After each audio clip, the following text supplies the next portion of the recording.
Hello? Oh, are you there? Ah, hi, everyone. It's me, Doggy. How are you?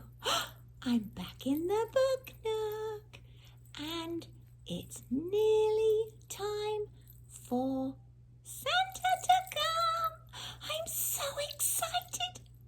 I've been really good. Have you been good too? I have been doing good listening, and I've been helping my mummy and helping Linny and playing nicely with my brother and sister. No fighting.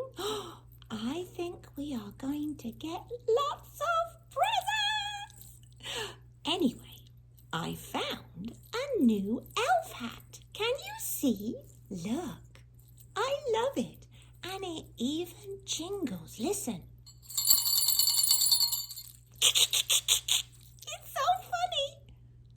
Ready? Oh, isn't that cool? What are you doing, Doggy? Oh, I'm nothing. Are you ready to do the story? I am. Hold on just a second. Did you turn it on? I think so. Let me see. Oh, hi everybody. Look at your hat.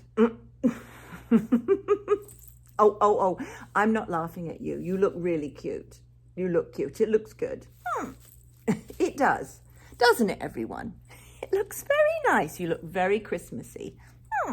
Did you tell them about the book? Well, we do have a new book, so let's tell them what the book looks like. Let's show them. Can I read it? Sure. Hold on just a second. There we go. There's the new book. It's called Sylvester and the Magic Very good, Doggy. Pebble By William Steig. Oh, that sounds very interesting. Can we start? Yep, hold on just a minute. I'm going to turn round. Oh, That's it. All right. And you've marked it. Let me see everybody sitting comfortably. everyone comfy? Yep. Okay, let's see. What is this story about? It sounds like it has magic. It does, I think. Perfect for Christmas. Yes. All right. Ready? Sylvester Duncan lived with his mother and father at Acorn Road in Oatsdale. One of his hobbies was collecting pebbles of unusual shapes and colours. Ooh. Oh. On a rainy Saturday during vacation, he found quite an extraordinary one. It was flaming red, shiny, and perfectly round like a marble. As he was studying this remarkable pebble, he began to shiver, probably from excitement, and the rain felt cold on his back. "I wish it would stop raining," he said. To his great surprise, the rain stopped. It didn't stop gradually as rain usually does. It ceased. The drops vanished on the way down, the clouds disappeared, everything was dry, and the sun was shining as if the rain had never existed. Whoa. Thank you, Doggy. In all his young life, Sylvester had never had a wish gratified so quickly. It struck him that magic must be at work. Yes! And he guessed that the magic must be in the remarkable-looking red pebble, where indeed it was. To make a test, he put the pebble on the ground and said, "I wish it would rain again." Nothing happened. But when he said the same thing, holding the pebble in his hoof, the sky turned black. There was lightning and a clap of thunder, and the rain came shooting down. What a lucky day this is, thought Sylvester. From now on, I can have anything I want. My father and mother can have anything they want. My relatives, my friends, and anybody at all can have anything anybody wants. That sounds so cool. It does, doesn't it? He wished the sunshine back in the sky, and he wished a wart on his left behind fetlock would disappear. And it did. And he started home, eager to amaze his father and mother with his magic pebble. He could hardly wait to see their faces. Maybe they wouldn't even believe him at first. As he was crossing Strawberry Hill, thinking of some of the many, many things he could wish for, he was startled to see a mean, hungry lion looking right at him from behind the tall grass. Uh-oh. He was frightened. If he hadn't been so frightened, he could have made the lion disappear, or he could have wished himself safe at home with his father and mother. He could have wished the lion would turn into a butterfly or a daisy or a gnat. He could have wished many things, but he panicked and couldn't think carefully. I wish I were a rock, he said, and he became a rock. Uh-oh, look! Yeah, he turned himself into a rock. That's not very good. I think that could be a problem. The lion came bounding over, sniffed the rock 100 times, walked round and around it, and went away confused, perplexed, puzzled, and bewildered. I saw that little donkey as clear as day. Maybe I'm going crazy, he muttered. Oh. And there was Sylvester, a rock on Strawberry Hill. Oh. With the magic pebble lying right beside him on the ground, and he was unable to pick it up. Oh, how I wish I were myself again, he thought, but nothing happened. He had to be touching the pebble to make the magic work, but there was nothing he could do about it. Oh, no! His thoughts began to race like mad. He was scared and worried. Being helpless, he felt hopeless. He imagined all the possibilities and eventually realized that his only chance of becoming himself again was for someone to find a red pebble and to wish that the rock next to it would be a donkey. Someone would surely find the red pebble. It was so bright and shiny. But what on earth would make them wish that the rock were a donkey? The chance was 1 in a billion at best. Sylvester fell asleep. What else could he do? Night came with many stars. Oh dear. Meanwhile, back at home, Mr. and Mrs. Duncan paced the floor, frantic with worry. Sylvester had never come home later than dinner time. Where could he be? They stayed up all night, wondering what had happened, expecting that Sylvester would surely turn up by morning, but he didn't. Of course, Mrs. Duncan cried a lot, and Mr. Duncan did his best to soothe her. Both longed to have their dear son with them. I will never scold Sylvester again as long as I live, said Mrs. Duncan, no matter what he does. Oh dear. At dawn, they went about inquiring all of the neighbours. They were checking to see if they'd seen him? Yes. They talked to all the children, the puppies, the kittens, the colts, the piglets. No one had seen Sylvester since the day before yesterday. Oh. They went to the police. The police could not find their child. All the dogs in Oatsdale went searching for him. They sniffed behind every rock and tree and blade of grass, into every nook and the gully of the neighbourhood and beyond, but found no scent of him. Oh. They sniffed the rock on Strawberry Hill, but it smelt like a rock. It didn't smell like Sylvester. After a month of searching, A month?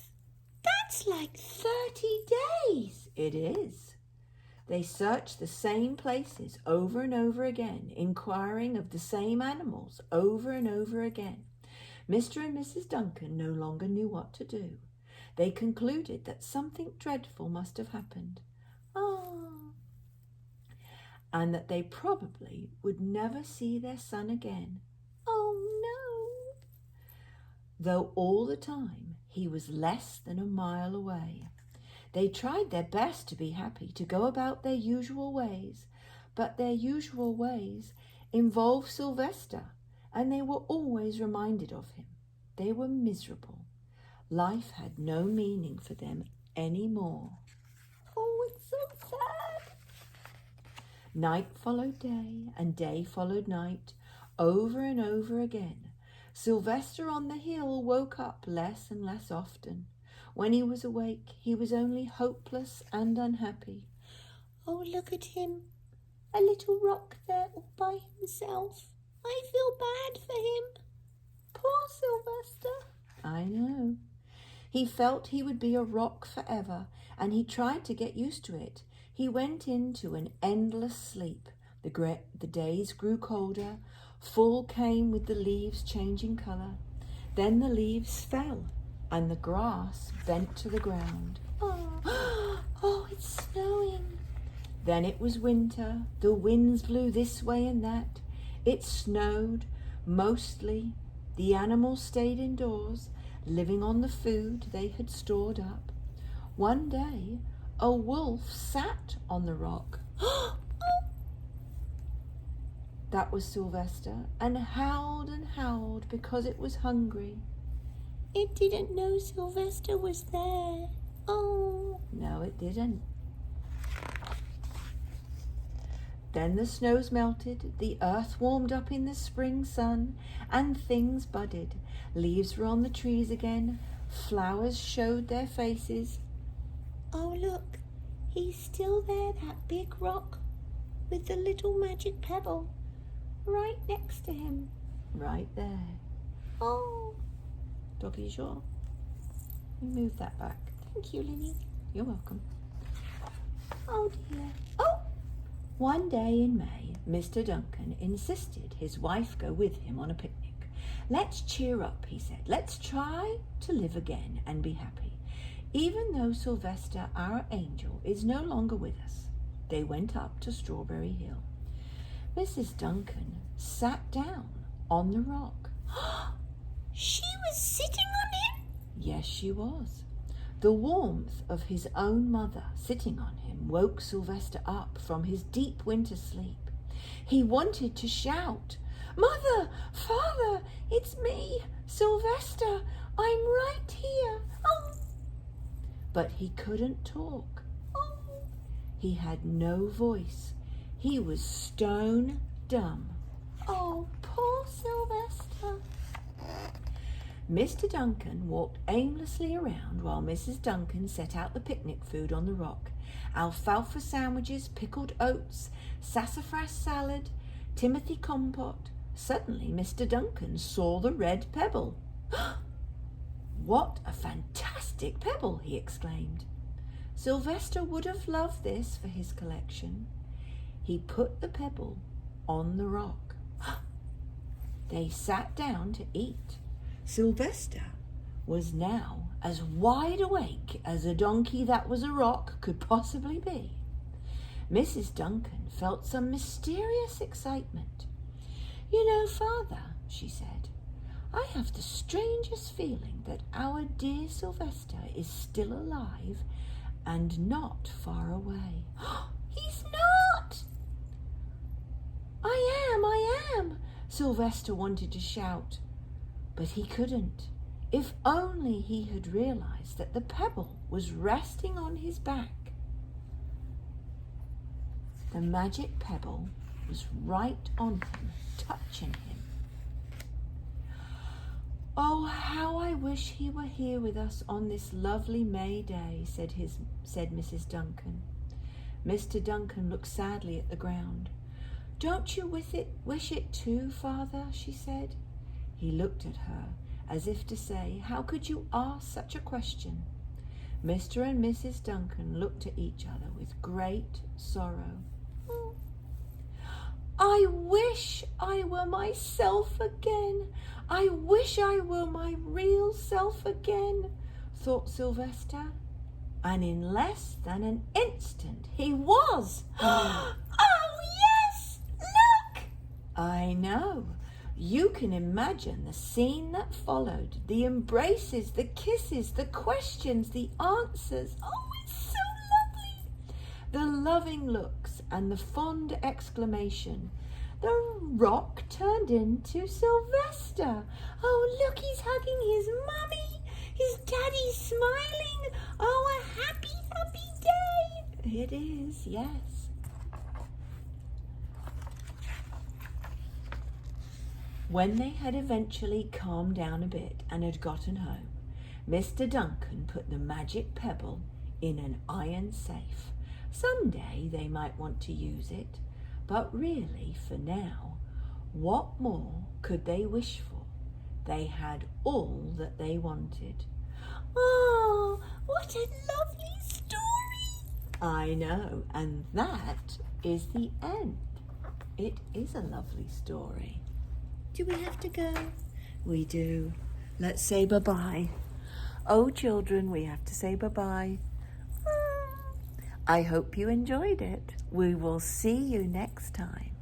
Bye-bye. Oh, I hope you enjoyed it too. Bye-bye till next time. Love you. I'm going to turn it off. Okay.